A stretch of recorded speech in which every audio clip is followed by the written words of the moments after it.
বাইরে ভাই গতকালকে যেই মানুষ হইছে ঢাকার শহরে কি দেখলাম বাইরে পাখির মতো ডানা মেলে অনেক কন্টেন্ট ক্রিয়েটার অনেক ইউজাররা সেখানে ড্রোন ক্যামেরা দিয়ে ভিডিও করছে রে ভাই। ভাই এটাকে প্রমাণ করে বাংলাদেশের 95% মানুষ হচ্ছে মুসলিম, তাই মুসলমানদের জয় ইনশাল্লাহ হবে। কারণ কি দেখেন কত মানুষ তাদের নিজস্ব টাকা পয়সা দিয়ে এখানে আসছে, কত কষ্ট করে আসছে, তারপরও তারা একবারে জনসভা শেষ না পর্যন্ত যায় নাই। এই মানুষগুলোকে ধন্যবাদ জানাই। আসলে ভাই ইসলাম সত্য, এবং কি যারা ইসলামের দলে থাকবেন তারা দুনিয়া ও আখিরাতেও শান্তি পাইবেন। হয়তোবা যারা ইসলামের দুশমন তারা ইসলামদের বিপক্ষে বিভিন্ন ধরনের কথা বলবে ভাই। তবে কি ভাই দেখেন দেশের অবস্থা বর্তমানে কেউ মুসলমান হয়েও ওই অমুসলিমের মতো কাজ করতেছে ভাই।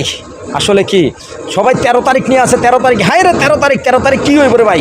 ভাই 13 তারিখে কারা যদি উত্তর তারা করবো, তারা মনে করেন যে হ্যাঁ পিছনে যাতে সালাই বান্ধা ইয়ে, কারণ সালা ছাড়া উপায় নাই। হয়তো 1400 ভিতরে আনাইলে ডাইরেক্ট ঠুস, কারণ এই 13 তারিখে বোঝনি তো কী হইব। কিন্তু আমি মনে করি 13 তারিখে কিছু হইব না ভাই।